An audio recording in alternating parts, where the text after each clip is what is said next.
All right, welcome everyone to another episode of Elbows Tight Podcast. Hey, before we get started, I've been trying to do better about this. Please give me a 5-star review wherever you're at. If you guys want to check out Elbows Tight merch, like my dad hat, I've been loving this thing, elbowtight.com. And check us out, socials everywhere, Elbows Tight. If you're watching this on YouTube, like, comment, subscribe, all that fancy stuff. And with all that, today I have a very special guest, Milton Campis, and he is one of the hosts of the Jiu-Jitsu Dummies podcast. I've actually talked to Milton a couple times in the background about some business stuff and growing the podcast, and I'm very lucky to have him on today. How you doing today, man?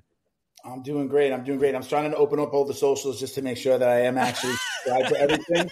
So if you see me looking over, I'm like, oh yeah, I tell everybody to do that for our podcast too. I gotta make sure. I mean, I just finished telling you, I mostly consume your stuff on Instagram. That's where I am. Yeah. So I'm over here going elbows tight. Yeah. Make sure I'm everywhere. No, I appreciate that. No, I've it seems like Instagram's the best for jiu-jitsu. I have like Twitter, Facebook, and stuff like that. And like Twitter, I don't feel like jiu-jitsu Twitter is like very good, but Facebook jiu-jitsu is pretty good. But Instagram is obviously like the biggest one. Is that where you guys have the most following? Our biggest following is Instagram, 16,000 followers there. Facebook is right behind that with 13,000. Oh, wow. I know one of my next guests, we've got 2 in the can that we've got to put out. One tomorrow with Rob from McDojo, and then another one with Todd Fox. Great interview. I don't know if you've spoken to him. He's great. Oh, yeah. You did. Yep. I think I saw your logo on his site. But what was I saying? I already lost my train of thought. Biggest followings. Oh, the biggest following. So I know that I've gotten the advice from my next guest, who's Jason Scully from the Grappler's Guide. He was like, he blew up on Reddit. Oh yeah. He's like, if you can get in with that group on Reddit, who could be really, really fucking tough. Yes. He's just like, you can make it anywhere. I started a Reddit page, but I just don't have the time to really you have to be engaged. And he really built himself up there in the Grappler's Guide. It's one of the pages and one of the online coaches that I always cite as helping me from white belt to now. Yeah. Jason Scully was the guy that put out a 5-minute video, maybe a 5 to 10 minute video, but it was just like 55 leg locks in 5 minutes, 20 arm bars or arm locks in 5 minutes, right? So like it just goes through it real quick. And he actually says at the beginning of the video is like, this is not a full instructional, right? This is to give you ideas, to show you things that I use. And he's like, everything I'm showing you, I've hit in either competition or training. So it's like real stuff that can work. And like when I watch it, I throw it on. Usually I throw it on before training, especially on the weekends. A cup of coffee and a banana is my meal before practice on a weekend. And I would just have it on. So you could just leave the room and come back and now he's on a new move. But it's really quick. It's like a rapid fire thing. So it's something that's really helped me. But he was the one that put me onto Reddit. And I started a Reddit page, but it didn't go anywhere. Instagram and Facebook have been the places. Instagram is the place that I'm at every single day. I'm the guy that answers it. I have my team posting now. They help me out with the posting, but I post, repost. I'm the dummy that comes up with most of the funny stuff. So that's all from this brain right here. And otherwise, I'm the guy talking to everybody. So I try to keep up with it as much as possible. It's my favorite, and it's for me. Again, I like to consume quick stuff. So 1-minute videos, quick tips, things like that.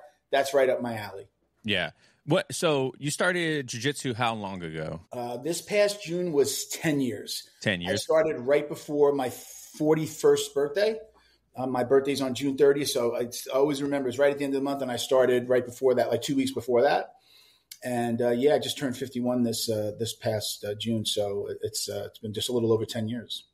How has the 10 years treated you? I know jiu-jitsu people a lot to talk about, it's hard on your body and whatnot, and starting later in life. How has jiu-jitsu been for you the last 10 years? We're not going to be able to do this in a 1-hour podcast, man. Where do you want me to start? I can start at the top of my head and go all the way down to my feet if you want. Currently, I'm actually off the mat. I've been off the mat for maybe 3 going on 4 weeks. That's tough. So I can get by with, I have a shoulder and I've got something happening with the knee here. I could train with both of them. They're not super painful. This hurts if I lift it. So if somebody was to grab an Americana or something, but believe it or not, I love the name of the podcast. I'm always elbows tight, man. I'm always here. And if I'm injured, I'm pulling guard so I can stay really tight. And unless I get a really strong dude, he's not getting my arm above my head, or at least, I'm really trying to keep it in low. So I have a groin injury. That's the killer. Ooh. I don't know if you've ever had a groin injury. I haven't, no. I did not go to the doctor for this one. I've had it before, kind of on the right side, and you get a little pain down the leg, but it's mostly under the belly, like under your belly button, right above your junk. So to my left, I've had it there. Just healed with being off of the mat, taking a little bit of a break, and that was just a couple of weeks the first time. I believe it's probably more of a sports hernia than a groin injury, but it's kind of, that's all. It's all attached, Yeah. So I have a groin injury on the right side, which I did feel. I know exactly when I did it. I was rolling with a big dude, had this blue belt that was just freaking massively strong, probably like 10 years younger than me. I find out he was a former rugby player. Oh, man. And a sailor. He's a sailor, like pulling up, the freaking sails on a boat. Somebody's just like, don't feel bad. He used to be a rugby player. The guy was built like a brick shithouse, man. He was just solid. You could just see that he was an athlete. And his jiu-jitsu was on point. He was a blue belt, though, and he was holding me down. So I kind of gave him I try to jump a little bit off my back, push him up, get some space to get my arms in. And I felt it right there. As soon as I did it, I just felt it. I'm like, shit, I know that's going to be a bad one. Yeah. So that's the one that's keeping me off the mat. My shoulder, my knee. My knee's been giving me something a little tingly once in a while, and I've got a little bit of feel I got a little liquid forming underneath my knee, so I'm gonna have to go to the doctor for that. But it doesn't. I'm not in pain. I throw on a knee brace, and I'm good. I got one of those anacondas that I highly recommended. You got to get it with the. You can get it with the little, I think they're plastic straps, built into it. You can get it with and without those little straps that give you extra support. I got it with it. Amazing, best ones I've ever got. I've ordered them from Amazon and lots of different places, but I put that one on and it feels like it's like a spring, man. It doesn't even really? You can bend it, but it makes it kick back to straight. It really keeps it tight. So that one is okay. And then my shoulder, I've got something going on here. I think it's an impingement. When I do certain movements, I can loosen it up and it feels better. But the groin injury is the one that's keeping me off the mat, man. Believe it or not, it's the one that you would expect. I guess I don't know. Just depends on how long you've been training. You're like, oh, that's going to be okay. I could still train. It's most guys would know. It's the one where when you sneeze and you get pain in the belly. That's the one I got. I'm just coming off. I'm at the point where when I do sneeze, it's not hurting as much. It's kind of like that's how I'm gauging whether or not it's healed. When I see if it can. If I can get through that little bit of pain or there's no pain, I'll be back on the mat. So I have gone to a friend's gym and done a little coaching one time. And my school, I go and hang out on the mats. But I just basically decided to just weight train on the times that I would normally go train. I'm like, I could go and stand on the mat and help. And that's always great. And I highly recommend that to anybody. Keep your mind in the game. But with so much going on and the nonprofit I started, Academies, I've just decided to just get into weight training. I've got an awesome gym right in my building where I live. It's an incredible gym. It's got everything you need. It's actually really big. It looks like a member gym for this building, almost like a mini LA Fitness or something like that. Mm-hmm. So I just threw myself into weight training and into Academy Safe, building that out along with the other businesses in the podcast. So that's where I am right now. So it has kept me off the mat for a bit, but I'm a consumer of Jiu-Jitsu. I watch all the CJI and the ABCC, CJI first, and then I watch ABCC recorded and the last day. So, man, I'm just trying to keep my head in the game. And the only thing that I love doing more than actually doing Jiu-Jitsu is talking about Jiu-Jitsu. So I'm in a good place. Yeah. So how does it feel knowing that you're a black belt now, been training for 10 years, and having that blue belt give you a run for your money? Do you hold yourself to any of a higher or lower standard now that you're a black belt and you have a more realistic expectation of your jiu-jitsu and understanding of what jiu-jitsu is? How do you battle, getting injured, having a tough role with someone, and then, keeping your mind level? So after I went in the corner and cried, no, man. I mean, it's I think the Gracie say it. I think Henner says this. That whole for every 10 years, take away a belt rank. If he's 30 and I'm 50, give him 2 extra belt ranks, basically, right? So I'm way past that. Nobody likes to lose. It was an open mat. He wasn't even a student at the school, so it was like an open mat. He's coming from another school. I had just started at the new school because I left my old school recently. Again, part of why I'm doing Academy safe, but I went to a new school. It was my first week. I went to 2 classes during the week, and I went to the open mat on a Sunday. And again, just rolling with somebody that I didn't even know yet, but I don't know everybody anyway. Didn't even know he wasn't a student, but he didn't do anything wrong. It was just, he was strong and had good side control. It wasn't a matter of, he was kicking my ass in that moment. It was more of like, all right, I got to get out of this, but this guy is really freaking strong. When I tried to kind of buck up and push him out, throw my hips off the ground and just gain some space, I was like, I immediately knew I was hurt. Finished out the round. That stuff doesn't bother me anymore. It's just like, again, nobody likes to lose, like I said, but I don't really look at it like that. You do have to take it. Not necessarily like, oh, you don't lose, you learn. I get that. Listen, I like what my old coach used to say, for every level, there's another level. There's always somebody out. The best guy has gotten beaten. Like the best guy has always gotten beaten. Gordon Ryan has gotten beaten in the past, right? Conor McGregor has gotten beat. He still thinks he's the best, and I think he's lost his last 2 or 3 fights, right? So, don't quote me on that, but you get it, right? He's got some losses on his record. So you just have to think like that. And the sting usually goes away pretty quickly when you like maybe lose to somebody or tap to somebody that you normally wouldn't tap to. But, even those, when a lower belt taps you and they're your friend, they're a training partner, yeah, there might be that initial like, shit, he got me. But then there's also like, yeah, man, you got me, man. Yep. Good for you, man. Shit. But I'm going to kill you on this next one, Yeah. But in all seriousness, I mean, sometimes you feel good for them. I tell this story. This is actually funny. The guy's my barber. All right, I'm going to tell a story about my barber. My barber Hopefully it's good. My barber and I, his name is Alex. I'm going to make sure he listens to this. My barber and I, we're really good friends now. He's been my barber for years. But way back, he had a really, really big ego. He had I had an ego, but he had a really, really bad ego. Like he just wanted to beat everybody. And if he didn't, he, get a little frustrated. So we were doing a match where we were training. It was a small class. I think it might have been like on a Friday or Saturday.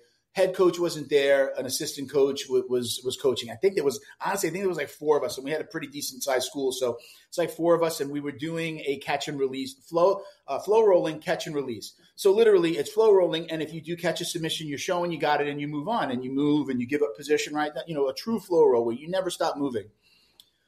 Well, I catch and release. I get a submission. I kind of fall back. We're going. He winds up getting me in a triangle. I'm waiting for him to release, and he doesn't release. He's just freaking yanking on my head. And I'm like, what's going on here? So like now it's a battle of egos. I'm not I could have easily just tapped, but I'm like, what is he doing? I'm like, bro, I'm in this triangle, and I'm like, you're not letting go. So I get out. I wind up falling back. He's coming. He's like, why are you all pissed off? And like, I kick him away, get up. The coach comes over. We're yelling and arguing with each other. I'm like, bro, come on, man. This, you knew that it was catch and release, but he had never tapped me. He's like 1 belt below me. He's actually a purple belt now because he's been off the mat for a little bit. But at that time, I was purple and he was blue. And he had this thing where whenever he beat somebody that he hadn't beaten, he would stand up and do a check mark in the air. Oh my gosh. I'm talking. He knows. Alex knows. I know if you listen to this, you know what I'm talking about. So he used to stand up and do a check mark. So I know he wanted that so bad on me. And I guess like there was part of my ego that knew that he wanted to do that. He has since tapped me once, and I waited for him to stand up and do the check mark. And it was a long time after that. So he didn't do it. He had grown up. He'd been humbled. But in that moment, we almost got into a fight. The coach wound up. I was so angry. The guy, he left. And I was so jacked up that the coach made me, he's like, the guy that was coaching that day, he made me roll with him and get it out. So he was like beating on me. Now we're rolling. He's like, get it out. Come on, get it out, get it out, get it out. And that was good for me. And I got it out. But we wound up not talking for a long time at the same gym. Coach would keep us apart, not let us roll. And then fast forward a couple of years. We started talking here and there. And then, we became friendly, and he was a barber. So he became my barber. I started going to him, and now that stuff has been buried. But, talking about egos, that can happen. I'm thinking it's his ego, and he's, not catching and releasing. And it's kind of my ego because if I tap, he's going to do the check mark. Damn check mark. Yeah. So So it was a thing. And, we've even had a conversation. He's like, yeah, I don't do that anymore. But, there are guys that are like that, that want to, I'm going to use my old school as an example of guys that, you let them get positioned. But there's some guys I'm just like, I'm not going to let them tap. I'm not going to let them go all the way to the tap. That's probably my ego. But it's good when, when a friend or a training partner gets you, but, be ready. And look, if you're that guy that does that, that taps that higher belt and he's your friend, we always got to remember, like, sometimes I think I've heard you talk about this. Like, if I give you position, right. Mm-hmm. And then you tap me, you should be a little humble about it. You take it and then you go, let's go, slap, bump, and you just move on. There doesn't need to be a conversation about, I got you finally. Oh, man, I got you. Like, just like my coaches have given me position and I've gotten them in something, like I've gotten them in a precarious position.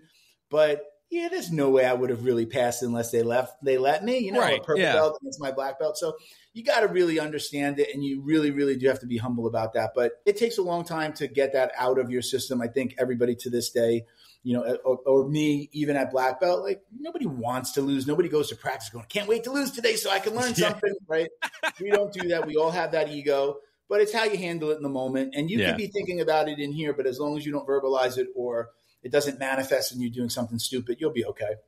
Yeah, so let's roll back a little bit in your jiu-jitsu journey to white belt, Milton, and saying the first time you did submit a higher belt, like talking on that humility and ego, like how have you built it over time? What were some of probably the biggest things that you remember that really honed it in that, shit, I'm nothing, man. Like, these guys are just, like you mentioned earlier, there's levels to levels, you know what I mean? Yeah, I have a great story about that. My first coach, I trained with him for 2 years. He opened a new gym. I was basically like really his second student, but his like first student that stayed. The first student was like a woman that trained for a little bit and she left. I was wound up being his first white to blue belt at that academy. We were rolling. I had his back and I wind up getting him in a Peruvian necktie, something that we had worked on previously. So, you have him kind of, he's in a turtle. I've got him like in a seatbelt, but you can get the collar. Mm-hmm. If I can hold this collar from the side that I'm on and throw my legs over, right? Kind of like sitting on his back, pulling up on the lapel. Yeah. I believe it's called, I think some people have different names for this stuff, right? But it was a Peruvian necktie. So belt, multi-stripe white belt at the time. I was training 6 days a week, 2+ hours a day, open mats with a friendly gym that we had I threw myself into this like head first, and I drank the punch. He taps. I don't celebrate or anything. He was just like, oh, shit. All right, let's go. Slap bump. We kept on rolling. I was excited, but I didn't really, again, I was new to this. He was my coach. I was his main student. Sometimes we were there by ourselves and I'm training with a black belt for 2 hours. So it didn't really dawn on me. Like, I didn't go out and celebrate and start telling anybody that I tapped my coach, but it was a good feeling. By the time I got home, I took a shower and I see on Facebook that he had wrote a long post about how proud he was that his white belt tapped him tonight. Oh, that's awesome. That's how you handle it, right? That's how you handle it. Not only showing his own humility, but fucking boosted me up, man. I was excited. My coaches told the world, like, I'm not allowed to tell the world that I just submitted my black belt coach. Yeah. But he did. And that was amazing. And I've taken that with me. Again, I think about that a lot when you try to think about humility and all the, cliche things that we say, leave your ego at the door and right. You don't lose, you learn. Those are all great. But, our mind is our mind, man. And our mind is going to do what it wants. It's this little computer that's going on in the background, still telling you, but you lost. Yeah. But you did tap, right? There's that little piece that tells us that. And it's, how you handle that can set you apart. And him doing that was, I thought, amazing. And even in that moment, I truly didn't understand I was an adult. I'm a 41-year-old man at the time. And, I still over time have realized how much that impacted me on the way that I think and the way that I handle loss. I'm the first one to admit, though, like, I'm not going to give it to you easy. I'm not going to let a lower belt just take it. Like, I might give you position, but, I may let you start on my back, but I'm not going to let you just choke me. I'm going to give you a tough time. I have a buddy named Drew Phoenix down here. He runs A&M Jiu-Jitsu in Fort Lauderdale. Yeah, I've talked to Drew. Yeah, he's awesome dude. Love him. He's co-hosted a little bit here and there over the years with me and been a multi-time guest. Former Marine. We had a conversation. He had posted something one time and it said, he was telling his higher belts to, what was the word? He was basically like telling to kick the lower belts' asses. Technically, he didn't use those terms. I forget exactly how he said it, but you should be beating the crap out of them. But then he added in the words technically. And then like the next time he was on the show, because I commented, I'm like, because I'm always just like, hey, the new guy, you got to get him in and you got to put your arm around him and make sure that they know they are going to get beat up. Don't beat them up the first day or the second day or their trial week, right?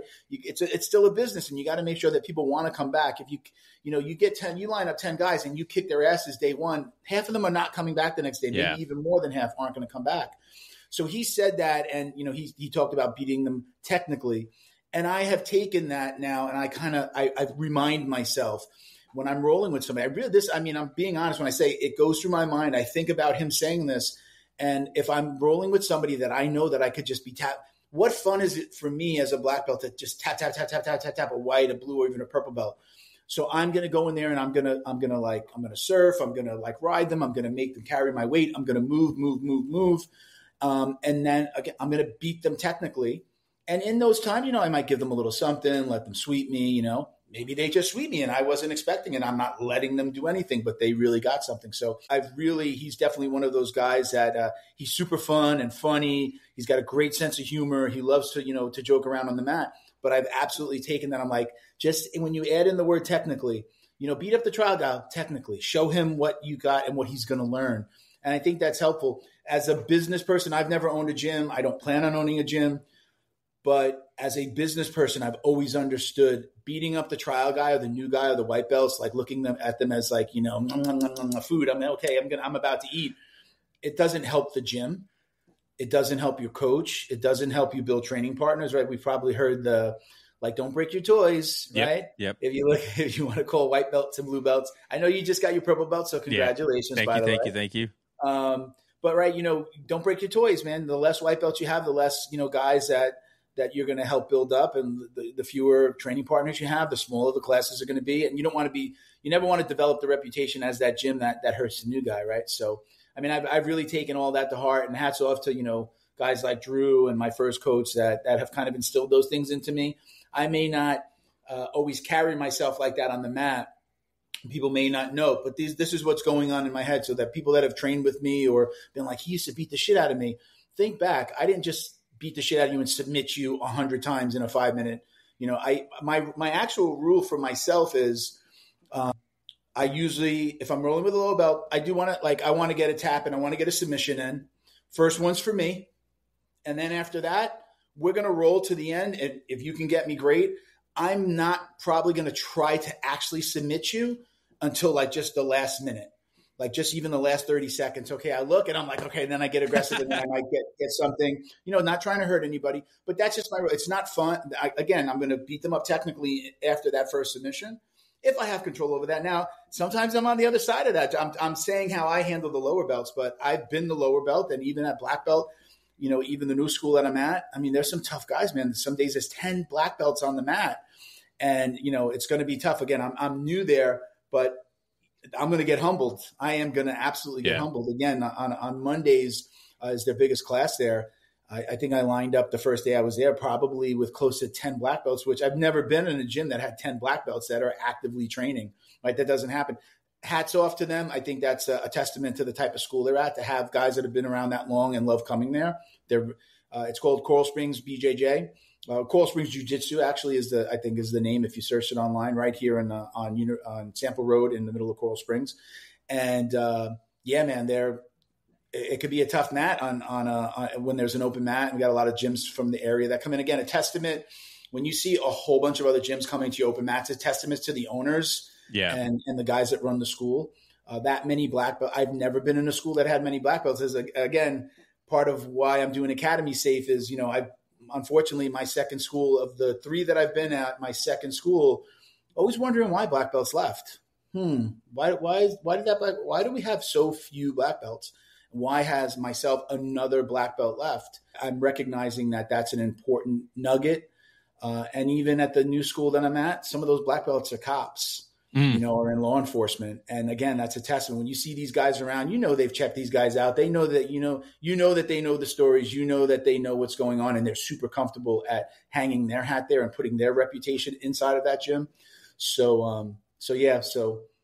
I think you brought up something important in there, and we can kind of go into why you left your academy, segue it from this. But I talked to Steve Kwan probably about 2-3 years ago from BJJ Mental Models. And one thing he brought up that I thought was very interesting and a good way to look at it is, how many world champion black belts that started jiu-jitsu but never got to that point because they had a bad experience when they first came into the academy, right? That first trial week, that first month, right? The first year, they had a bad experience, which sent them away from jiu-jitsu. I think it's so important to ensure that, like you mentioned in there, the people just starting out, those are going to be, usually the backbone of the academy. The more people you have to train with, the more likely they're going to be more white belts or junior belts in the academy, right?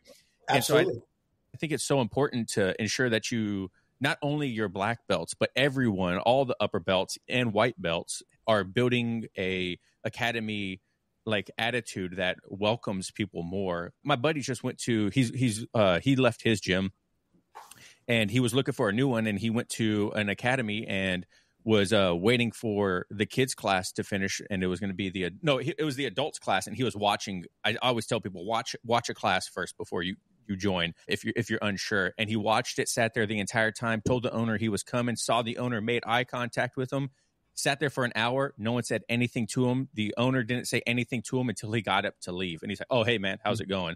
Yeah. And I was like, what a terrible experience. And that's not isolated. That's multiple times that has happened.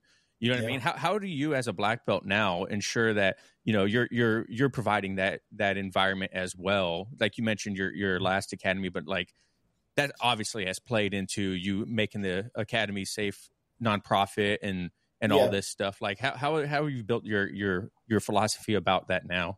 So there are two parts of that. We'll get into my old school, and I guess we could talk about Academy Safe and why I left there. But I'm going to tell you why I joined the school that I went to, and I hope the guys hear this, and I definitely want to. I'm going to send this to them. My first tournament ever. This is a long story, so forgive me, but there's again two parts of this. My first academy. I told my coach I wanted to do the new breed that was coming to town. He was surprised. He was like, okay, well, I guess training's going to have to change, because we were just learning jiu-jitsu moves. And then it was like, okay, I've got to teach you guys how to compete and points and this and that, right? So fast forward, I get to the tournament. My coach is a Marine. He sees a fellow Marine that he knew. That guy was a white belt as well. And we both registered. We were different weights, so we didn't compete against each other, but we both went and we weighed in. I met him that day, and we wound up just like becoming, Facebook, right? We followed each other on Facebook, chatted here and there. And I double golded at that tournament. Yeah. And I got my blue belt right. I got my blue belt in 6 months. Oh, wow. I was a blue belt in 6 months, which I know is really fast. But again, I was helping my coach run the school. I was training 2 hours a day for 6 days a week. Think about that for like 6 months of doing that. That's equivalent to most guys' year. Yeah. So I went double golded. I think I earned it. I got my blue belt. And I double golded against guys half my age. I was already in my 40s, say half my age. A lot of the guys were like mid-20s. And we were not in the same weight class. And I went in there and I golded in gi and no gi. So fast forward, his name is Garth. Garth and I had just said hello on Instagram, ran into him at the occasional tournaments, forgotten his name. I'm like, I'm so sorry. Like, it was Facebook friends, right? So when I was looking for a new school 10 years later, I'm looking for a new school, and I said, "Hey, I want to come by." He's literally right across the street from where I live. I can walk there faster than I can drive there. It's that close. So I go over to the school. I had 3 schools in the area in mind. I walk into his school, not his school, but he's a student there, but a black belt there now, like on the same journey, almost the same timeline. I walk in, and one of the owners, the black belts, comes over. He's like, "Hey," he sees me in my gi. I got my backpack on. I got my gi pants on. He's like, "Hey, how can I help you?" "Oh, I'm a friend of Garth." He's like, "Oh, purple belt, right?" And I'm like, "No, I'm a black belt." "Oh," he's like, "I'm sorry. Come on in, professor. My name is so-and-so." I don't even know if he remembers my name because he's called me professor so many times. I walk into the academy, and the level of respect, I'm not saying anybody needs to kiss my ass, but they have a respect for their black belts that I haven't seen at a gym before. So I walk in. He's like, "Oh, Professor, come on in. My name is Eddie, blah, blah, blah. Come around. Hey, Professor, we bring Professor to the back and get him to sign the waiver. Like, if you were a black belt, everybody's Professor, not just the coaches."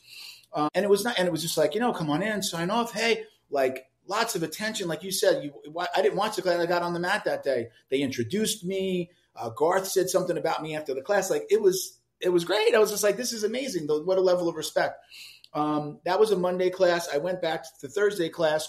My friend Garth was doing the class that day. He was the coach.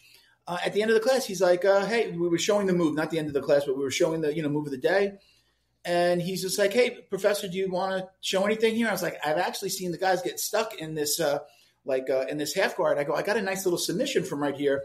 He's like, go ahead, show. So now second day, I'm helping coach. I was, my shoulder, I had a bad shoulder already. So I did roll that day, but I didn't do a lot of the warm-ups, and I was just helping them do the move of the day. So like, I've been at my school for 10 years. I've never coached a move ever. Oh, wow. Ever have I ever been asked to coach, and not because of me. The coach was like, I'm the coach and nobody else basically speaks. Yeah. We have another coach that barely speaks any English, so he don't speak Spanish. So unless you understand Spanish, you don't understand him for the most part. But that's the way that he liked it. It's just kind of like there is one master here, So I'm at the school, and this was most like my first school, which was very open. You can joke around, be respectful, but you could joke around. You could show a move. You could take somebody to the side and help. And I felt it immediately at home. And I was supposed to go to, I said I had 3 gyms in the area that I was going to go to. When I went to the open mat on Saturday, one of those other schools, they come to their open mat. So I was like, oh, he's like, and we go to their open mat sometimes. And I'm like, that's cool. Okay, so now I have both of those schools. And the third one, I just didn't wind up visiting. It was so chill, laid back, relaxed, but good jujitsu. And again, a lot of high level people, which I just wasn't experiencing. A lot of their black belts who aren't the owners coach classes. Sometimes the owner would show a move and then he'd be like, all right, bring in another black belt and be like, okay, now show them your favorite version of this or bring it to the next step. It was a great way of teaching. You're getting so much knowledge from a whole bunch of different black belts with different games. So that's why I wound up not visiting another school. And I was like, this is it. I'm home. And they've been great. And I was just talking to them on WhatsApp. There's a black belt. There's a black belt WhatsApp group for all the black belts in there, which is, again, amazing. Sharing knowledge. Hey, listen, we're working on this week. This is great. Who's going to be there? Who's coaching this week? Things like that. And it was completely different than the school that I had been in, which was, kind of like, a dictatorship, basically. There's only one leader. Again, that plays into one of the reasons why I left the school. But I found this school and I feel like I'm at home. And again, I've trained for such a short amount of time there because I had a groin injury, but I feel super comfortable. And I've talked to them the other day. I'm like, I haven't left, guys. I'm here. I'm weight training. I'm building Academies safe while I'm off the mat. I'm going to be back. Don't worry. So that's my story of how I picked my gym. And again, goes back to the level of respect. Before you go to the next part of it, how awkward was it the first time you got called professor at that academy? Was it like, were you caught off guard with it or? So my friend, I got promoted with like 4 or 5 other black belts the same day. I think maybe 4 of us total. And somebody else that cross-trained with another gym got his black belt at that gym, but he was like kind of split his time with us, but he got it from another professor. So I think there were like 5 of us. And we kind of call each other professor and a little bit like tongue in cheek, like, hey, professor, we've come up together. We remember when we were purple and blue or purple. And again, at this school I've been at was my second school I was at for 8 years. So I came in as a blue, got my purple soon after. So some guys had just come in after COVID and some people were new, but some of us have known each other since I started. And it's kind of, it was always just a little joke. Hey, professor, shaking hands, professor, bumping fists or shaking hands. And but it wasn't new. But it was kind of strange. It was the first time that somebody outside of my school that didn't know me recognized it. Okay, you're a black belt. You immediately know that you've probably put in close to 10 years, if not more than that. So I think that's where the respect comes from. Like, you've been training for a long time. You deserve that respect. I didn't ask for it, and I would have been fine if he asked me my first name and just called me Milton. But it felt good. Not ego good. It was just like, okay, this is the way these guys do this thing here. When one of the other things I noticed at the school too was, which I just hadn't experienced, if somebody was late, and I guess there might be, I think I've since spoken to them about, this is just a rule that when you come into the gym, if you're not a black belt, brown belt and down, you say hello to every single black belt. You go around and you shake the hand and hello, professor, good evening. What I noticed was I thought it was a rule where if you were late, you had to go around to every black belt before you can start training. But somebody has corrected me and said, no, we were supposed to do it anyway. But not everybody does it when they're on time. They're over there, stretching. But anybody that's coming late, mandate, you go and say hello to everybody before you even get on the mat. So again, it was just different. That wasn't at my other school. When, at my other school, you were just a student. You had a black belt. You lined up at the front of the class now, but there was no level of respect that was taught to the students, an extra layer of respect that now you give this black belt because we've been training together for so long. And maybe it was more that than a mandate from the coach. But the level of respect that they give their black belts, and then I give the black belts that have been there already, and that I give the black belts that have stripes on their belt. I'm like, all right, this is the guy that I'm going to learn a little something for. And I'm paying attention when we're coaching because I love to coach. I love to teach. So learning, how they do things at the gym are all things that I'm looking to learn myself now at black belt as I get older and it gets a little harder to train and have multiple injuries at the same time. So yeah, I mean, it felt really good. And I really, really feel like I found a good home. Real quick, let's talk about the importance of salt and electrolytes for a BJJ practitioner. And that's where today's sponsor, Salt Electrolytes, come in. Save 15% off your purchase at saltelectrolytes.com with code ElbowsTight15 at checkout. Once again, that's 15% off at saltelectrolytes.com with code ElbowsTight15 at checkout. Or use the link down below. Now, Salt Electrolytes drink mix is designed for today's warriors, athletes, and those who like to get after it and regularly get sweaty. Whether you're a heavy sweater that we've all seen on Instagram that needs a wet floor sign right next to them whenever they roll, or you're like a normal human being like me who barely sweats at all. With a light, refreshing flavor, salt is great to drink during your workout because it will not coat your mouth that thick, nasty film that some electrolytes drinks out there do. It has the perfect saltiness that's as easily to make you want to drink more, making rehydration a breeze. And salt keeps it simple, guys. There's only 6 different electrolytes with a touch of iodine to help maintain the healthy thyroid. There's no sugars, there's no colors, and there's no BS. So go earn your salt, guys and gals. And save 15% off your checkout at saltelectrolytes.com with code ElbowsTight15 at checkout. That's saltelectrolytes.com with code ElbowsTight15 at checkout to save 15% off. Because your electrolyte drink should work just as hard as you do. Thanks, guys. Go check them out. So you talked a little bit in there. Once again, we'll go to the Academy safe real quick. Sure. But I would just love your opinion because it seems like you've had very traditional, like you mentioned, like I am the coach, I am the professor, to more of a collaborative, everyone has an input, sure, but there's still that mutual respect. Sounds like there's some tradition. What are your views on like this, like Gracie Baja just came out with their online video that everyone's ragging on now about like traditions and things you can and can't do on the mat and whatnot. What are some of the ones that you're good with and some of them that you're like not okay with tradition wise in jiu-jitsu?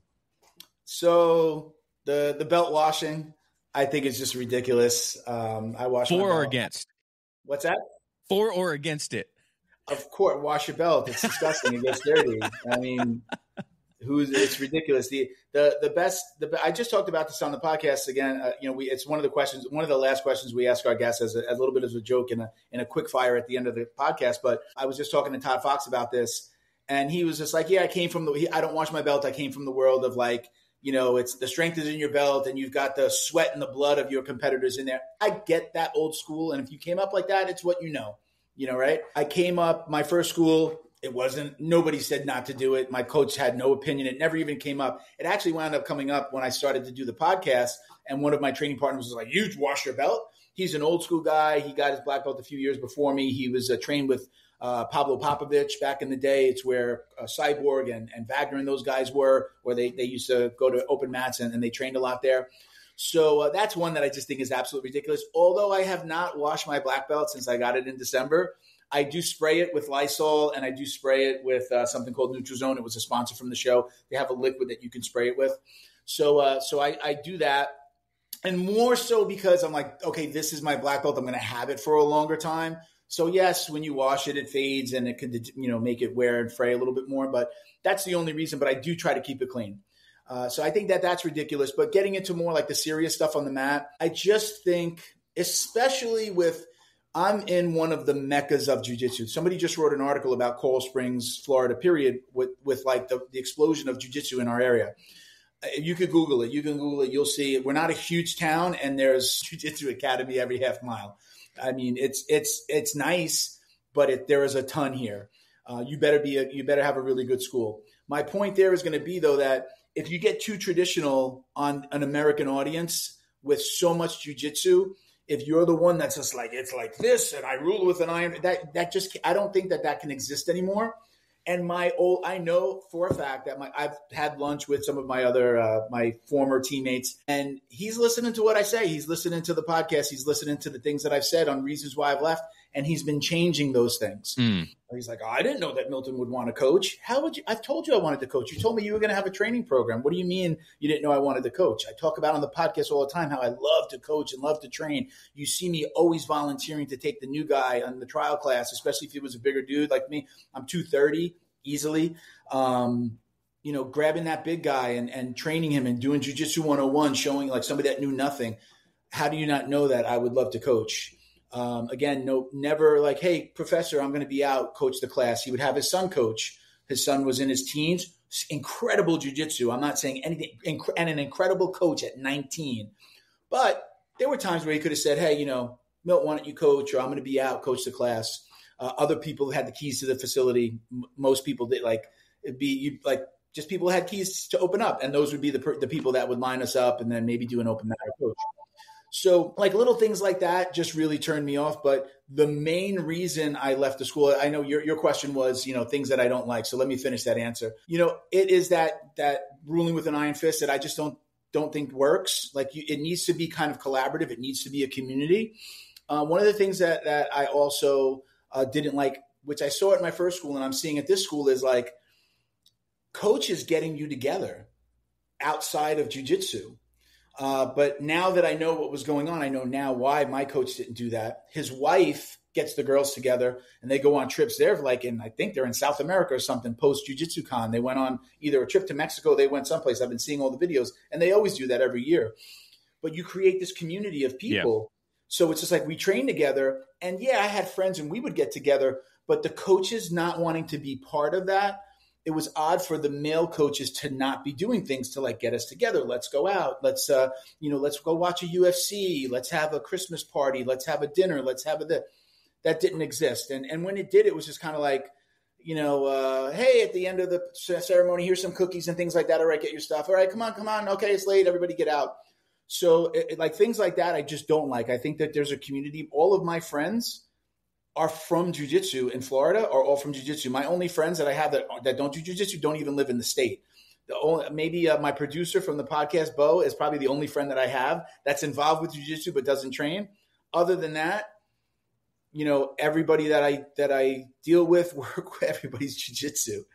So it's got a jiu-jitsu background. So not having that feeling of community, but again, it ties into, I wind up finding out that my former coach had been, it goes back 8 years. I've got stories written down and text messages from people for 8 years where, he's married to his wife, one of the other coach. He was using basically the academy list, the student list, as like a Tinder. So he was not only hitting on the students, the female students, but he was hitting on the wives of the male students, the girlfriends of the male students. I've said this before. There's a level of douchebaggery that goes along with you are messaging. You rolled with this guy.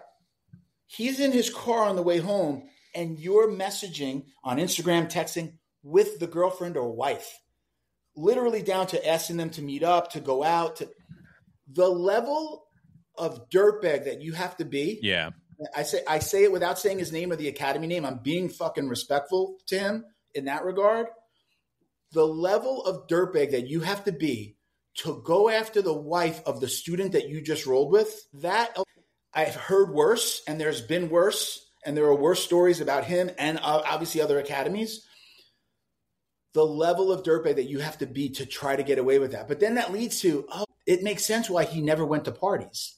It makes sense why he didn't go to a wedding.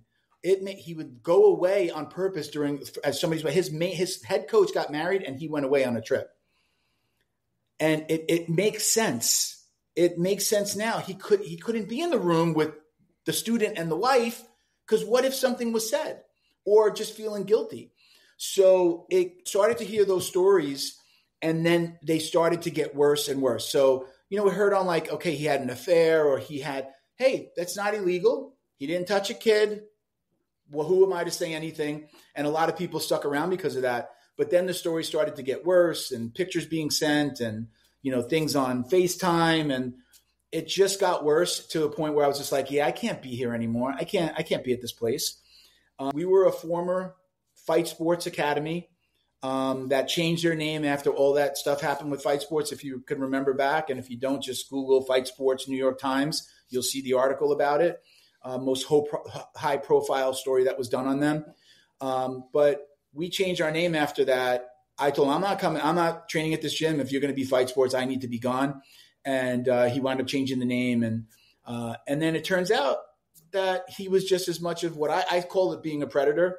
I know it might insinuate sexual stuff. Again, there are other stories that I'm not going to get into until people come out, so that I can point out, like, that's their story, not me repeating somebody's story. But I've talked to people who have experienced or know the cheating and the hitting on students. And, it's one of my very good friends, like, this is how he was talking to my wife. Look. And the wife kind of like kept it going while he knew to see how far it would go. And he got to a point where he asked her out, and it wasn't like entrapment or anything, because he was already starting. She says, this isn't right. I see what he's doing. And then she took it to a point where, like, yep, it is exactly what it was. He was trying to get me to hang out. And the husband was just like, what a dirtbag. He didn't train with us anymore at that point, but he did come in and do open mats and train. So the coach is trying to hit on the wives, girlfriends, ex-wives, and ex-girlfriends of his students. Let that sink in for a second. That's crazy. That is crazy. I have like 8 instances that go back. The stories that have been given either like by the husband, the ex-husband, a parent, the things that have gone on. And now let me say that I've had conversations with students and be like, well, he didn't break any laws. I'm like, again, there are some other stories that are worse that I can't go into, that I hope they're not true. But if we just keep it in the context of him going after students, wives, and family members, and literally trying to get them to cheat on their morally, ethically, all that. It blows my mind that people haven't just en masse left the school, but some people have, including myself. The one thing that I did, though, was I kicked up a little dust behind me. A lot of people have left and not said anything. And I don't have anything to lose. There were people that were married. There were people that were females that that nobody's going to believe me. And I was just like, and I mean, people have come to me like, out him on the podcast, talk about it, say something, please do something, because we don't feel like we can. So I was like, what can he do to me? I'm 51 years old. I've got my black belt. I don't need him. I'm probably never going to see another, colored belt promotion. I'll probably be dead before I can get a coral, or I'll be so banged up that I might not be training. To be honest, let's call it what it is. Jiu-Jitsu is pretty hard on the body. I have nothing to lose. He can't do. And, I continue to talk about it. I know some of my old training partners aren't happy that I'm talking about it, but we're at odds. I'm like, the level of again, douchebaggery. I like that term. The level of douchebaggery that has shown that you would do this. I can't believe there's just not a freaking beeline of students that have gone, and a lot of the students know.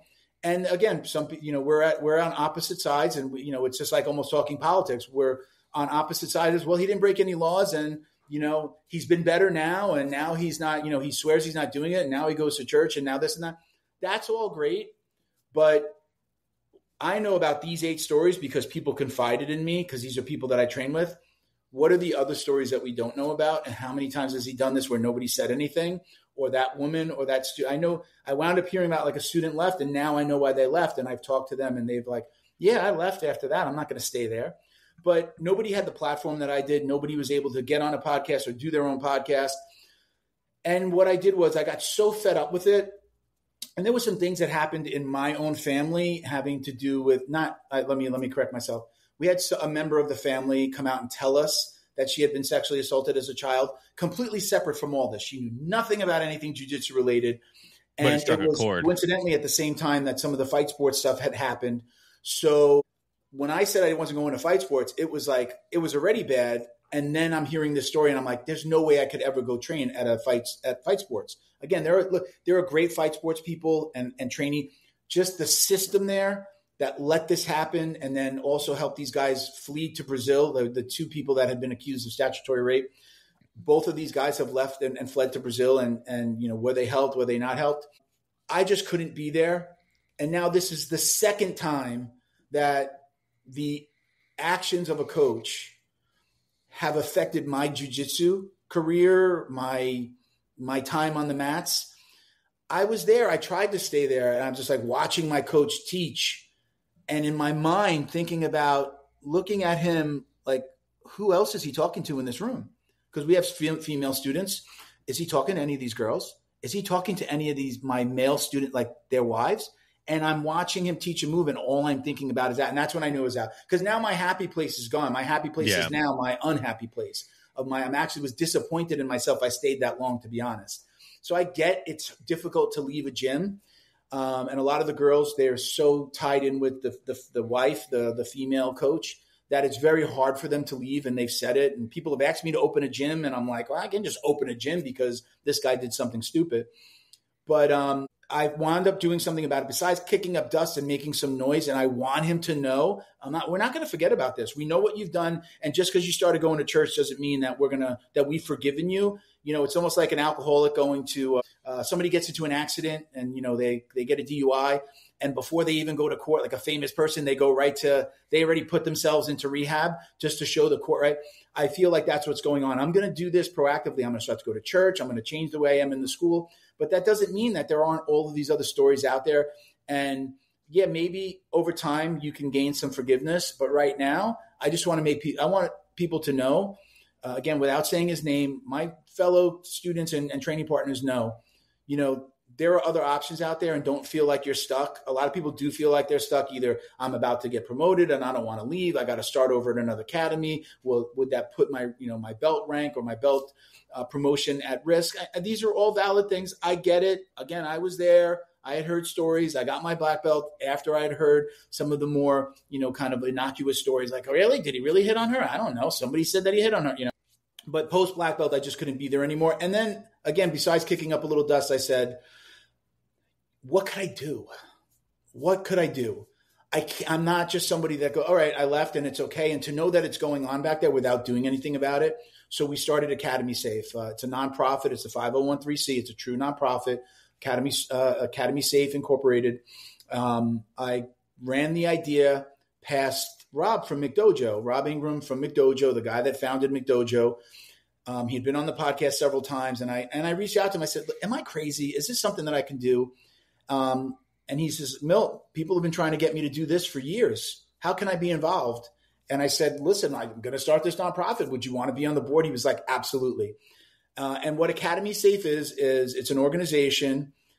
We are going to be a martial arts registry, not just jiu-jitsu, but a martial arts registry where we're going to mandate the members of our site, which, we're going to push hard. We're going to go after the Gracie Bajas. We're going to go after American Top Team at the top and be like, this is something that all of your academies can benefit from.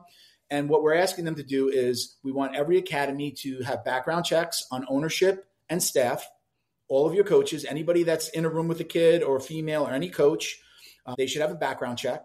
We also want them to complete the U.S. Center for Safe Sport certification, which if you don't know what that organization is, it's basically the way I understand it was truly born from the sexual assault the sexual assault period that happened within women's gymnastics, the doctor that went to jail.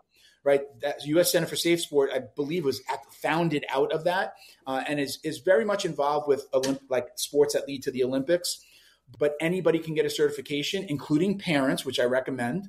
But you can go and it very much teaches you about grooming, what to watch out for, what coaches should watch out for when seeing things with other coaches, and things that you shouldn't be getting yourself involved with. So having that U.S. Center for Safe Sport certification are the two main things that we want to do. And then we truly want the academy to be safe. As somebody that had a heart attack going on 8 years ago, I want to know that if something happened to me, that somebody can revive me. So we want first aid, CPR certifications for all staff. defibrillator on premises, and there's actually defibrillator training that they can complete. We haven't fully partnered or signed a contract with this organization yet, but there is an organization that actually provides that service to any company that wants it. So we've now covered 4 of the 7 things that we want people to do. I'll tell you what the 7th is still, right? Background checks, safe sport certification. These 4 certifications centered around CPR and defibrillators, actually having the defibrillator, period, having one in-house. This organization will help you get the defibrillator, train you on it, send people out to make sure that it's, to check it and to certify that it's recharged and things like that, but also certify you on all those things. And then last but not least, and which is something that is near and dear to Rob's heart from McDojo, Rob has been outing black belts for years and fake black belts. So a true lineage or belt check. So that's, I think that's 7 different things that we want to mandate. You absolutely have to have the background checks and the safe sport certification. We want that. Like, that's immediate, and that's easy, and it's cheap. And then the other things can come into play. But there was number 8 is, what security protocols you have in place, i.e. cameras. Do you have cameras? There's no reason why a gym shouldn't have cameras to protect themselves and to protect their students, right? That's normal, right?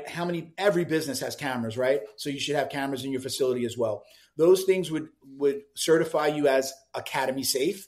We're saying things like, is your academy safe, or is my academy safe? It's literally in the logo. It says, is your academy safe? We want that. We want to make sure, is your academy safe? Now, we want this to be, what do we really truly want it to be? We want this to be the place that people go to look for an academy or to vet an academy when they're looking to train somewhere. And again, it's not just jiu-jitsu.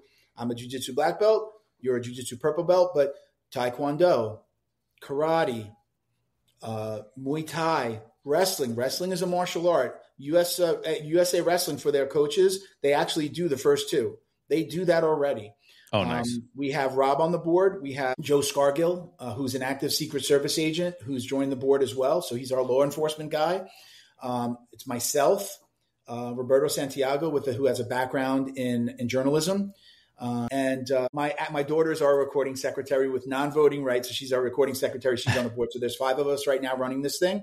We've been raising money. If anybody would like to support our mission, they can go to academysafe.org. There's 2 ways to donate. Well, you can first of all learn a little bit more about our mission, but there are 2 ways to donate: via PayPal and or GoFundMe. So both of those links are there. You can, with both of them, set up a recurring donation. If you didn't have a lot of money and wanted to, $5 a month for a year, great, that's wonderful. Or you can, obviously, submit a larger donation. We want that money. We need help with that money to build our full website. That website that I cited, academy.org, is our current landing page with information, social media links, meetings, links to donations. We're blogging. We're talking about sexual assault. We're talking about the things that we want to people to understand while we build the larger site, which is going to be a registry of every academy in the country. And those that have these things done will be able to see what they have done. And if they have everything done that I've listed, those 8 things, we will certify them as Academy Safe for 1 year. They've got to keep up with their certifications, their background checks. They have to keep up with everything. They have a new coach come in. We got to get them on. Let's get that background check. We want it to be the norm to not only go to this website and look for an academy, but we want it to be the norm for anybody looking for an academy, again, of any martial arts discipline. We want them to ask these questions. Do you do background checks on all your staff?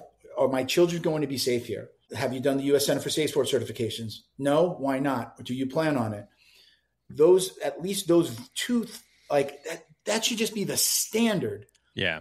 Anybody getting in the room with a kid, or especially with jiu-jitsu, we know jiu-jitsu the best. It is an incredibly intimate sport. I could be rolling with a mom of 3, and we're laying on top of each other. She's got her legs wrapped around me.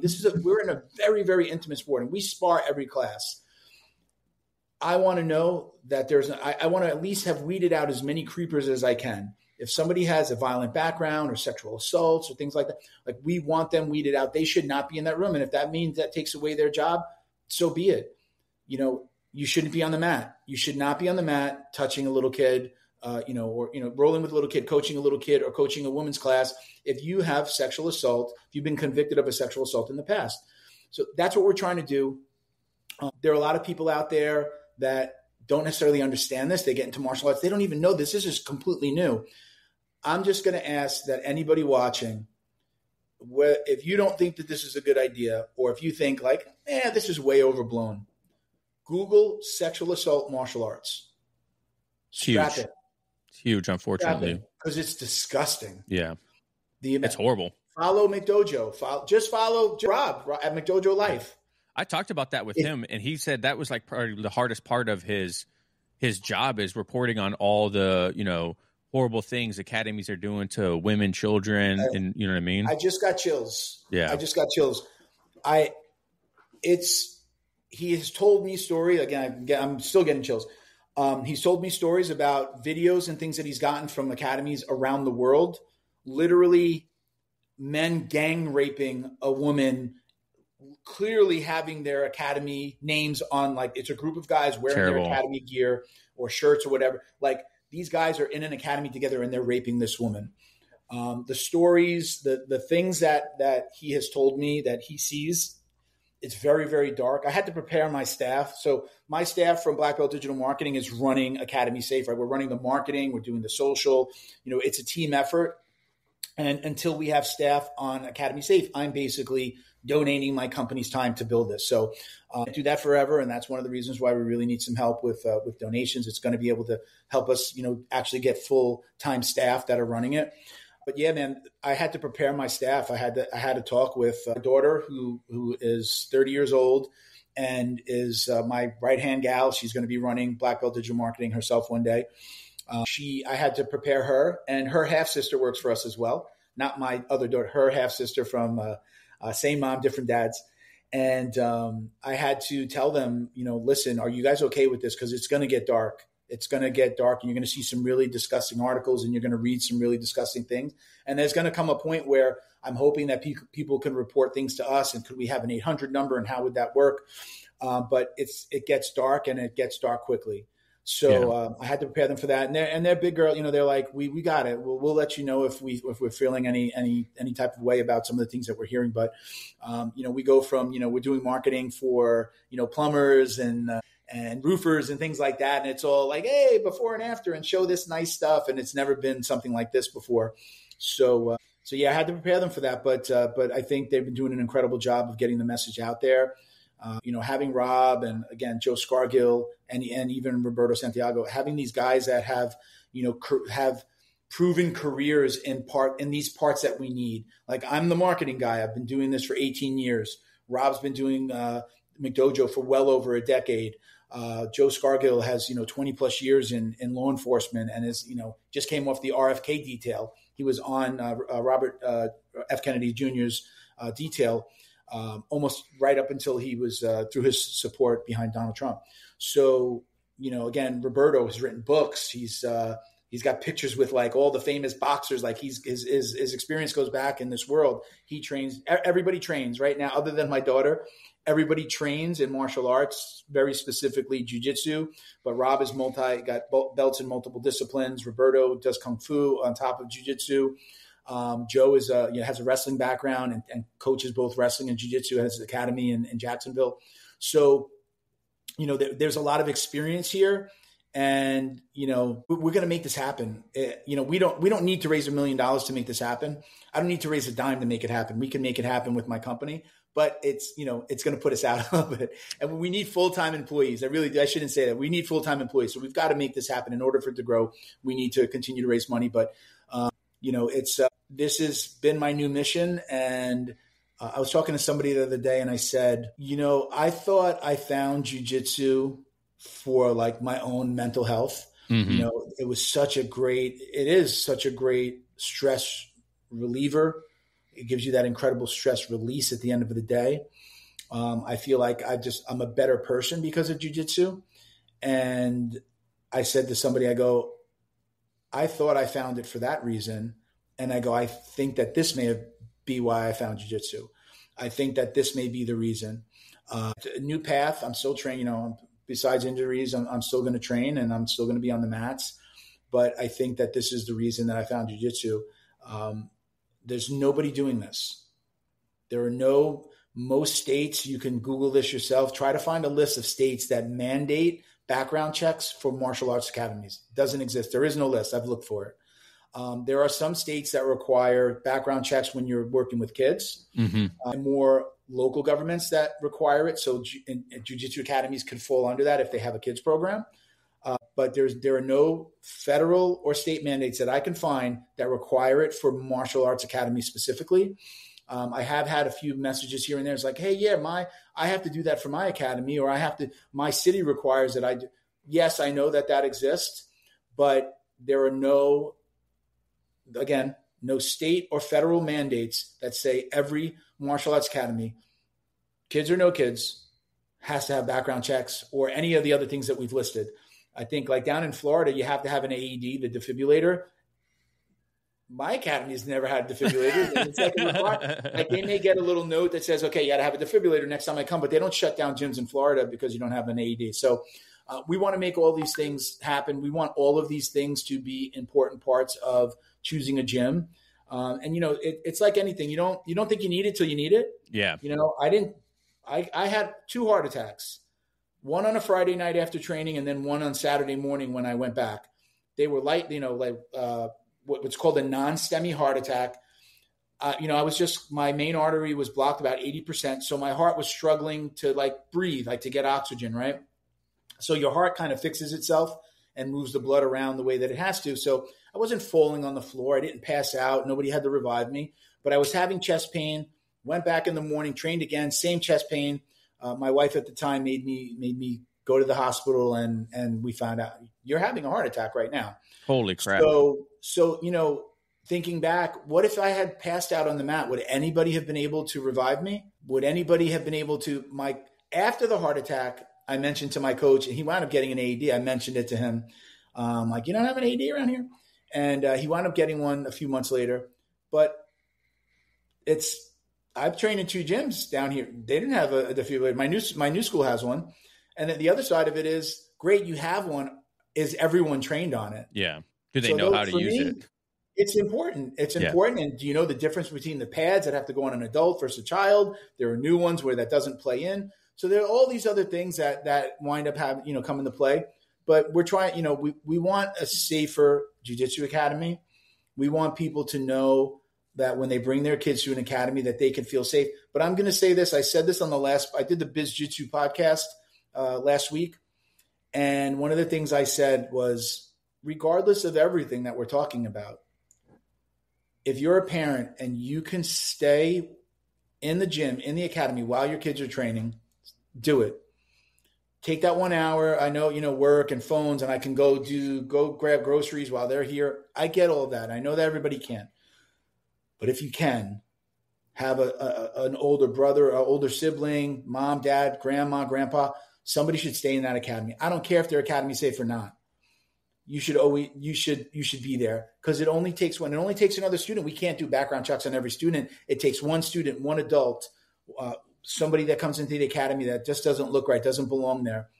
Just stay with your kid if you can. I know how difficult that is. I know that that's easier said than done. Absolutely understand that. But that's absolutely one way you can make sure that your kids are safe in the environment. And they're, not going to come to you with some story down the road like, hey, Mom, I got to talk to you about something that happened at the academy. So regardless of what we do, we can't be in every academy. We're not looking at footage from every security camera or anything like that. But we can do what we can do. Parents and students, practitioners have to do their part as well. Yeah. Well, Milton, it's been a phenomenal conversation, man. I'm super excited for you and excited to see where this Academy Safe goes. This is a great conversation about basically building that environment and making sure that, the community is safe and everything like that. So I appreciate your time. I'd like to end the show with the same question every single time. If you could give one piece of advice to a brand new white belt, what would it be? Run. Like away from the academy or for cardio? Turn around and run. No. I have made that joke before. I don't candy coat it. Especially when it's an older player. I am an advocate for Jiu-Jitsu. I think Jiu-Jitsu is an incredible sport. The one thing that I would tell, especially somebody a little bit older, because kids are super resilient, their bodies bounce back. For adults that are starting Jiu-Jitsu, absolutely have like a good recovery plan in place, meaning you should be stretching at home before you go to the academy. Stretching on the mat before you leave, massage gun, yoga, physical therapy or massages. If you want to last on the mat, you should be doing all of these things. At the end of the day, it's a lot about inflammation. We hear about inflammation. I mean, right? Things get inflamed inside of your body, and this is where our pain comes from for the most part. I'm not a doctor. I'm just kind of repeating what I hear from other people. But you should have a very, very good recovery. As an adult, you should have a really, really good recovery plan. Listen to your body. I know that a lot of coaches will tell you, come on, get on the mat. Like even I'm saying like I'm training with injuries because I'm a complete idiot. And this is not going to get better for a long time. My knee is not going to, but wrap it up, put something on it, and get on the mat. But do not let anybody push you to be on the mat when you're not ready. So let yourself recover. Jiu-Jitsu is not going anywhere. It'll be there. Like I said earlier in the show, if you can't train, do something else. Walk, go to the gym and lift. Go to the academy and help out. Hey, coach, listen, I'd like to help out in the class. I can't roll. My shoulder's banged up. So you can be there, but don't push yourself because the injury is only going to get worse. So good recovery plan, and don't let anybody push you and make you feel like, oh, well, I can push through this injury. Know your body. Don't let anybody push you, and make sure you're not always going to be 100%, but make sure you really feel like you're ready to train. Don't let anybody push you too far. Perfect. If you want to follow you and all your entrepreneurship, where can they find your stuff at? Sure. So let's start out with Academy Safe. It's the thing that I'm pushing right now. I'd really like people to help us out. And that doesn't mean you have to give money, but if you could just share the mission, go on to our Instagram at Academy Safe. On Facebook, it's actually facebook.com/academysafe.org. You can add the dot in there in that URL. Really, I'm talking about it a ton on my podcast, Jiu-Jitsu Dummies. So at Jiu-Jitsu Dummies on Instagram is where we thrive. And then, my main job during the day is Black Belt Digital Marketing. So that's at Black Belt Digital Marketing on Instagram. You can find everything at any of those Instagram pages. It'll lead you to everything else. I work with, my day job is working with companies, helping them get more local business primarily. That's kind of, we're like local marketing experts. So helping their Google business profile get found, helping them run Google ads and things like that. It has actually all of these things tied together for me. I started the podcast before I had the marketing company. So I didn't start it for that, but I get listeners that own businesses that are jiu-jitsu practitioners coming to us with their business. They might be a doctor, a dentist, an attorney, and it's turned into that for us. So everything ties together for me. So if you're listening to the podcast, this podcast, or you listen to mine, I'm always talking about Black Belt, giving tips on marketing, on things you can do for your own marketing. But that's how everything ties together. And again, now Black Belt is essentially running everything for Academy Safe, the back end, the marketing, the social media, while we get it off the ground. I feel very, very lucky that I can do that. We were able to get Academy Safe up in 30 days from the launch and registration to everything that we needed to do to be able to raise money with the IRS and the Florida state government. In 30 days, we had everything up and running, and we had a GoFundMe up, done with proper certification. So I couldn't have done any of this without Black Belt. So I feel very proud of having built Black Belt to a point where it could do something like this. So again, if anybody really wanted to focus and help us, Academy Safe, check it out. Cool. Well, Milton, I appreciate it. Make sure you guys go follow Milton and all of his businesses down below. Check out Academy Safe. If you guys are still here by the end of it, let me know what your culture and your academy is like. What's your pros and cons? And go ahead and comment it down below. And thank you guys so much for listening and watching. And we'll catch you later. Remember, no oil checks here. Peace.